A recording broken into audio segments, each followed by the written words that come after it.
আকাশবাণী গুৱাহাটী উপন্যাস পাঠ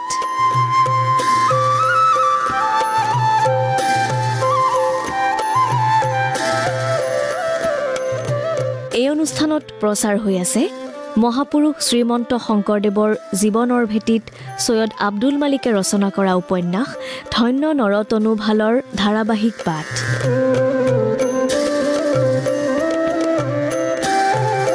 উপন্যাসখনিৰ পাঠ আৰু প্ৰযোজনা ঋতুপৰ্ণ দাসৰ। এয়া শুনক ধন্য নৰতনু ভালৰ ধাৰাবাহিক পাঠ। ধন্য ধন্য কলিকাল, ধন্য নৰতনু ভাল, ধন্য ধন্য ভাৰত বৰিষে।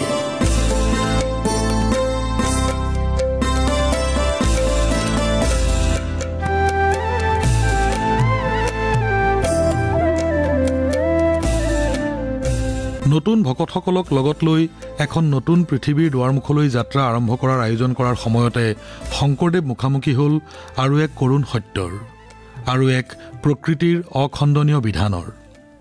শংকৰদেৱৰ পিতৃ মাতৃ ধাত্ৰী অভিভাৱিকা আশ্ৰয় আৰু সুখ দুখৰ আনন্দ নিৰানন্দৰ সংগী বুঢ়ী আই খেৰসুতীয়ে জীৱনৰ সকলো ঋণ পৰিশোধ কৰি এই পৃথিৱীৰ পৰা বিদায় ল'লে।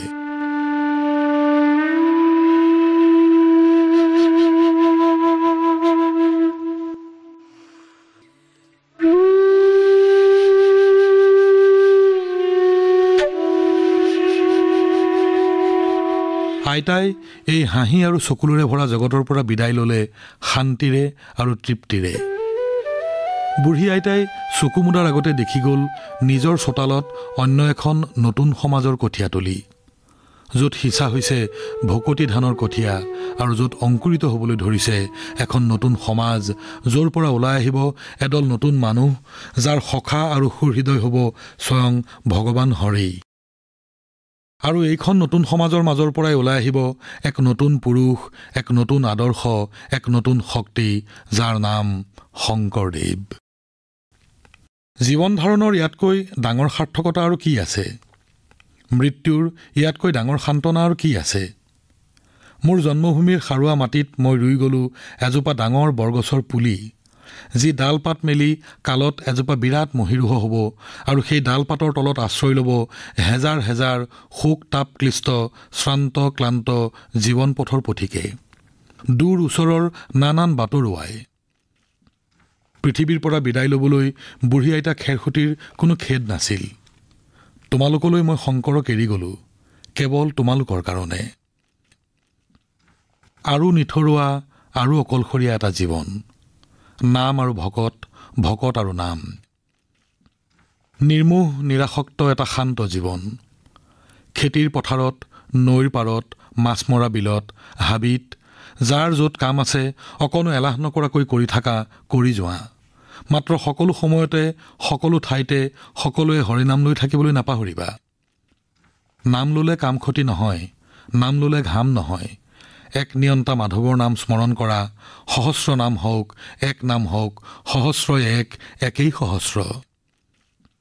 এক নাম সহস্ৰবাৰ ল'লে সেয়াও জানো সহস্ৰ নামৰ সমান নহ'ল? সহস্ৰক একেঠাই কৰিও জানো এক কৰিব নোৱাৰি? ঈশ্বৰ বোলা, ভগৱান বোলা, ৰাম বোলা, নাৰায়ণ বোলা, গোপাল বোলা, কৃপাল বোলা, আৰাধ্য একেজনাই। বেলিটোক সূৰ্য বোলা, দিবাকৰ বোলা, দিনমণি বোলা, ভাস্কৰ বোলা, সূৰ্য জানো একেটাই নহয়?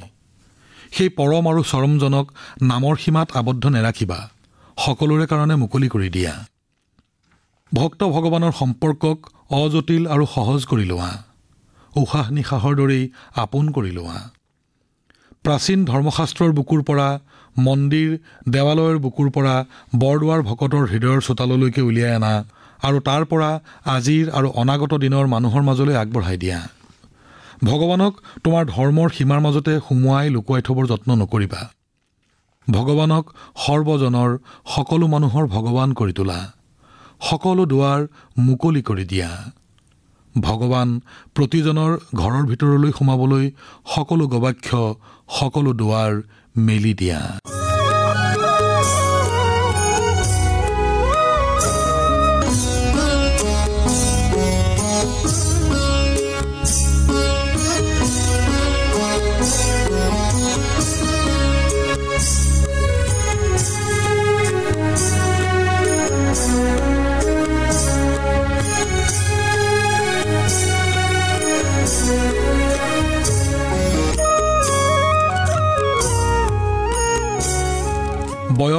2 বছৰ পাৰ হ'ল।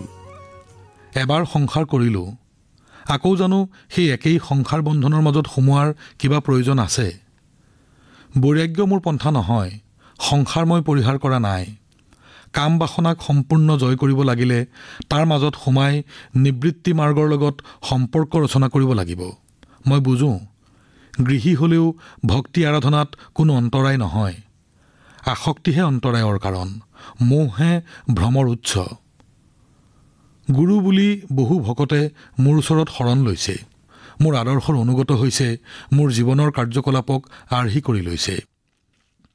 মই সংসাৰ বিসৰ্জন দিলে ভকতসকলেও একে পন্থাকে ল'বলৈ বিচাৰিব। সেয়া জীৱনৰ স্বাভাৱিক ৰূপটোক অস্বীকাৰ কৰা হ'ব। দেহাৰ দাবীক অস্বীকাৰ কৰাটো জানো স্ৰষ্টাৰ অভিপ্ৰেত হ'লহেঁতেন? হয়তো স্ৰষ্টাই প্ৰাণীবোৰক বিভিন্ন অংগ প্ৰত্যংগ নিদিলেহেঁতেন, কামনা বাসনা ভয় ক্ৰোধ নিদিলেহেঁতেন।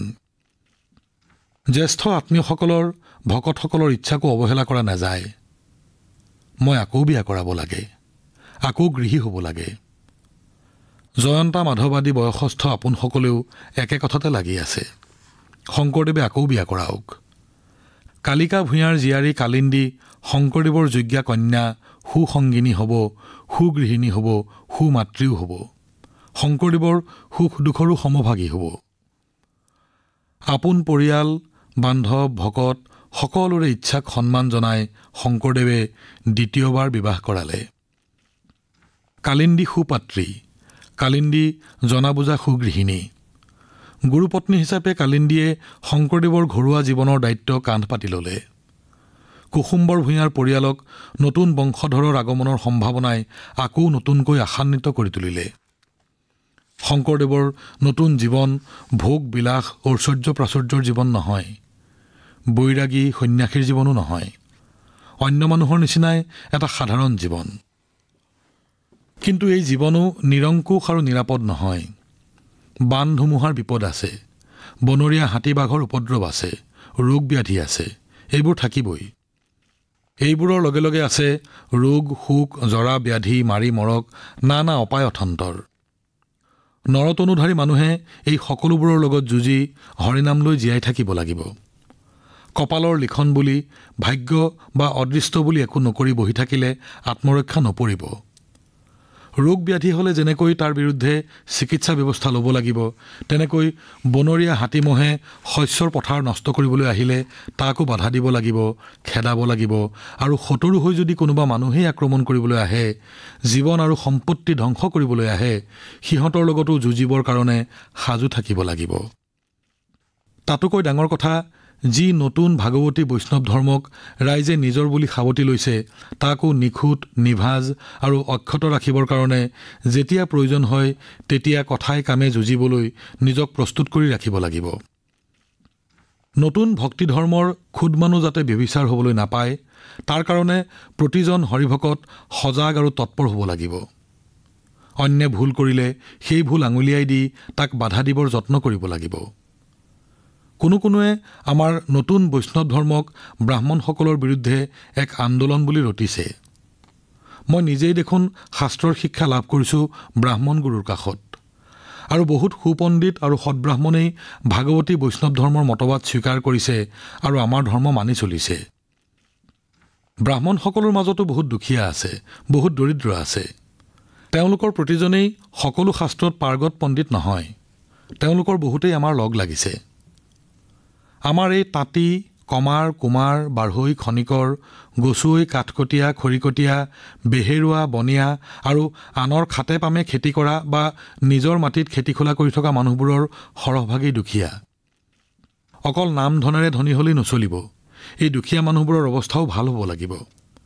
সকলো মানুহ নিজ নিজ বৃত্তিত লাগি থাকি আৰ্জন কৰি সুখে সন্তোষে খাই বৈ থাকি হৰিনাম লৈ ইহকাল পৰকালৰ দায় দায়িত্বৰ পৰা ৰক্ষা পৰি থাকিব লাগিব।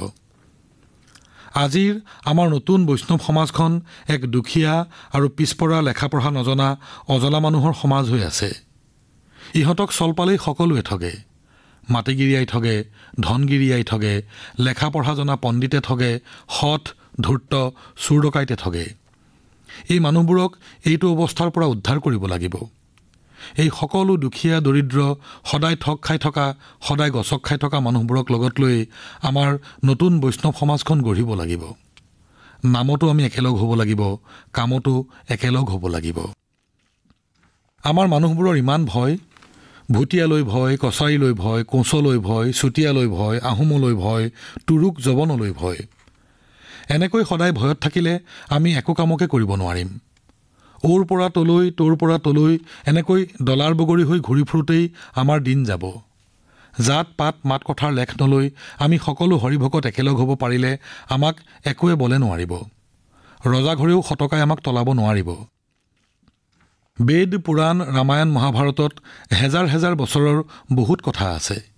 জ্ঞানৰ কথা আছে, ধৰ্মৰ কথা আছে, সাধু কথা আছে, উপদেশ আছে। আমাৰ প্ৰতিজন ভকতে সেই সকলোবোৰ যে শিকিব লাগিব, জানিব লাগিব, বুজিব লাগিব সেই কথাও নহয়।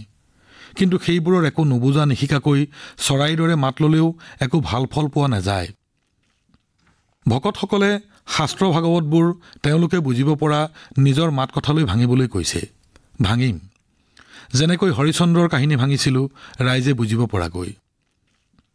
পুৱা গধূলি বাটে পথে যেতিয়াই তেতিয়াই গাই ফুৰিবলৈ নিজ মাত কথাৰে গীত লাগে। ৰচিম, সুৰ দিম, গাম, গোৱাম। চণ্ডীবৰ ভূঞাৰ পৰিয়াল যেনেকৈ শাস্ত্ৰত পাৰ্গত, গীত বাদ্যটো তেনেকৈ পাকৈত। সেই গীত বাজনা বাৰভূঞাৰ পৰিয়ালৰে আছুতীয়া সম্পত্তি হৈ নাথাকে, সি সকলোৰে সম্পত্তি হ'ব। বৈষ্ণৱ অবৈষ্ণৱ, ধনী দৰিদ্ৰ সকলোৰে সম্পত্তি হ'ব। ভকতসকলে চিহ্নযাত্ৰাত বৈকুণ্ঠ চোৱাৰ দৰে দেৱতা, অসুৰ, অপ্সৰা, কিন্নৰ সকলোকে সোঁচকুৰে চাবলৈ বিচাৰিছে। শিশুকৃষ্ণৰ লীলা চাবলৈ লাগে, ৰাসলীলা চাবলৈ লাগে, কংসবধ চাবলৈ লাগে, কালিনাগক চাবলৈ লাগে, যশোদাক চাবলৈ লাগে, গোপিনীসকলক চাবলৈ লাগে, ৰামক চাবলৈ লাগে, সীতাক চাবলৈ লাগে। সিবিলাকৰ বিষয়ে শুনি বা সিবিলাকৰ বিষয়ে জানিয়ে আমাৰ ভকতসকলৰ হেঁপাহ নপলায়। পুৰাণে, ভাগৱতে, ৰামায়ণে, মহাভাৰতে থকা দেৱ দেৱী, পশু পক্ষীক চাবলৈ লাগে। দেখুৱাম। পদ পয়াৰ গীত ভটিমাৰে সেইসকলৰ কাহিনী শুনোৱাই নহয়, নাটেৰে, অংকেৰে, ভাওনাৰে সজাই পৰাই সেইখন জগতৰ লগত সকলোকে চিনাকি কৰাই দিম। অকল বৈষ্ণৱ ভকতেই নহয়, ভকত অভকত সকলোৱে চাব, সকলোৱে দেখিব। ভগৱানে সৃষ্টিখনক এখন বিচিত্ৰ নাটঘৰ কৰি সাজিছে, সজাইছে। এইখন বহল নাটঘৰৰ বুকুতে আমিও নাট ৰচি সজাম, ভাওলৈ ভাওনা কৰিম। ৰাইজে মনতে ভাবি চিন্তি থকা দেৱ দেৱী, স্বৰ্গমৰ্ত্য সকলো চকুৰ আগতে দেখিব। ভকত অভকত সকলো একেখন ৰভাৰ তলতে, একেখন বাকৰিতে গাত গা লগাই বহিব। বুঢ়া বুঢ়ী, ডেকা গাভৰু, ল'ৰা ছোৱালী সকলো আহিব নাট ভাওনা চাবলৈ। আমাৰ এই হালোৱা সজোৱা বাঢ়ৈ খনিকৰৰ ল'ৰাহঁতে দিব ভাও, কৰিব নাট অভিনয়, গাব দেৱতাৰ মুখৰ বাণী, গাব গীত ভটিমা ঘোষা নান দি। কোনোবা হ'ব দেৱতা, কোনোবা হ'ব অসুৰ, কোনোবাই ৰণ কৰি দেখুৱাব, কোনোবাই হাঁহি দেখুৱাব, কোনোবাই কান্দি দেখুৱাব, কোনোবাই পৰি দেখুৱাব, কোনোবাই মৰি দেখুৱাব। আমাৰ ভকতসকলেই, আমাৰ ভকতৰ ল'ৰাহঁতেই মতা সাজিব, মাইকী সাজিব, সাপ হৈ দেখুৱাব, গৰুৰ পক্ষী হৈ দেখুৱাব, ভালুক হৈ দেখুৱাব, বান্দৰ হনুমান হৈ দেখুৱাব। এৰা লিখিব পঢ়িব নজনা দুখীয়া দৰিদ্ৰ আমাৰ ভকতৰ ল'ৰাহঁতেই নামঘৰত এইবোৰ ভাও দি দেখুৱাব। নাচিব, গাব, কান্দিব, চৰাই পক্ষীৰ মাত মাতিব, ঋষি মুনিৰ মুখৰ গুৰুগম্ভীৰ বচন মাতিব। আমাৰ খনিকৰি মুখা সাজি পিন্ধাব, আমাৰ তাঁতিয়েই সাজ পোছাক বৈ উলিয়াব, আমাৰ ৰহনীয়াহঁতেই ৰং বোল সানি চিনাজনকে চিনিব নোৱাৰা কৰিব, সাজ কাপোৰ পিন্ধাই মতাক মাইকী কৰিব, জতা পিন্ধাই ৰাজতপাকো চুলীয়া সন্যাসী কৰিব, ডেকাক পকা দাঢ়ি চুলি পিন্ধাই বুঢ়া কৰিব। বাকৰিত বহি আমাৰ ৰাইজেই তধা লাগি চাই থাকিব সেইবোৰ ভাও, সেইবোৰ গীত মাত নাচ অভিনয়। ৰাইজৰ মন উৰি যাব অচি নজান কোনোবা দেশলৈ, কোনোবা মায়াপুৰীলৈ, কোনোবা স্বৰ্গ বৈকুণ্ঠ দেৱলোকলৈ, কোনোবা পাতাল ৰসাতললৈ। পাৰিব, আমাৰ ল'ৰাহঁতে এই সকলো কৰিব পাৰিব। আমাৰ হালোৱা সজোৱা কমাৰ কুমাৰৰ ল'ৰাহঁতৰ গাতে এই সকলোবোৰ কৰিব পৰা গুণ আছে। সিহঁতেই ঢুলীয়া হ'ব, খুলীয়া হ'ব, গায়ন হ'ব, বায়ন হ'ব, নাচনী হ'ব, ওজা হ'ব, সূত্ৰধাৰ হ'ব, সকলো হ'ব। এনেকৈ আমাৰ ভকতহঁতেই, আমাৰ ডেকাহঁতেই, আমাৰ ল'ৰাহঁতেই গাঁওখন দেৱতাৰ লীলাভূমি সজাব। আমাৰ নামঘৰেই হ'ব আমাৰো নাটঘৰ। আমাৰ নামঘৰৰ ভকতেই হ'ব নাটঘৰৰ নাটকৰ ভাৱৰীয়া। আমাৰ বিহুতলীৰ বিহুৱা বায়নহঁতেই হ'ব ভাওনাৰ বৰ ধেমালি সৰু ধেমালিৰ বায়ন। আমাৰ নামঘৰৰ বুকুৰ পৰা, আমাৰ নাটঘৰৰ বুকুৰ পৰা গীতৰ সুৰ বিয়পি যাব সমগ্ৰ দেশৰ মাজলৈ, সমগ্ৰ ৰাইজৰ মাজলৈ। সেই সুৰৰ ধ্বনি প্ৰতিধ্বনি উঠিব বৰনৈৰ বুকুত, পৰ্বতৰ টিঙত, গছ বিৰিখৰ ডালে পাতে, আকাশৰ মেঘৰ বুকুত। ৰাইজেই দেশ, ৰাইজেই গীত, ৰাইজেই সুৰ, ৰাইজেই সুৰৰ জন্ম দিওঁতা। ৰাইজেই ৰাগ, ৰাইজেই ৰস, ৰাইজেই সৃষ্টিৰ ছন্দময় নৃত্য। শংকৰদেৱৰ মন প্ৰাণ নতুন আনন্দ, নতুন প্ৰেৰণাৰে উদ্বেল হৈ উঠিল। তেওঁৰ চকুলৈ নামি আহিল এক মনোময় নতুন স্বপ্ন। সেই স্বপ্ন মানুহক সুন্দৰ কৰাৰ, মানুহক মহিয়ান কৰাৰ, মানুহৰ মনৰ ভিতৰৰ শিল্পী, গায়ক, স্ৰষ্টাক জগাই তুলি মানুহৰ চিৰ শাশ্বত শক্তি সম্ভাৱনাক স্বীকৃতি দিয়াৰ, প্ৰতিষ্ঠা কৰাৰ। এই উদ্দীপনাৰ সন্মুখত যেন শংকৰদেৱৰ বয়সৰ কথা তল পৰিল। তেওঁৰ ৰক্তকণাত তেওঁ যেন এক নতুন অমৃত যৌৱনৰ স্পন্দন অনুভৱ কৰিলে। তেওঁৰ কাপক যেন উত্তাল, উদ্দাম, শক্তিমান কৰি তুলিলে এক নতুন সৃষ্টিৰ প্ৰেৰণাই, আৰু সেই প্ৰেৰণাই জন্মালে এক অবিচল প্ৰত্যয়। মানুহৰ কাৰণেই মই পৃথিৱীলৈ আহিছোঁ। মানুহকেই মানুহৰ মৰ্যাদাত প্ৰতিষ্ঠা কৰিবৰ কাৰণেই মই আহিছোঁ। মানুহক এক উচ্চতৰ আৰু মহত্তৰ পৰিচয়ৰ অধিকাৰী কৰিবৰ কাৰণেই মই আহিছোঁ। জীৱনৰ, জনজীৱনৰ এই মহত্ব প্ৰতিষ্ঠা কৰিবৰ কাৰণেই মই এই বিশাল মহান ভাৰতত মানুহ হৈ জন্মধাৰণ কৰিছোঁ। মই আহিছোঁ অভিশপ্ত কলিকালক ধন্য কৰিবৰ কাৰণে।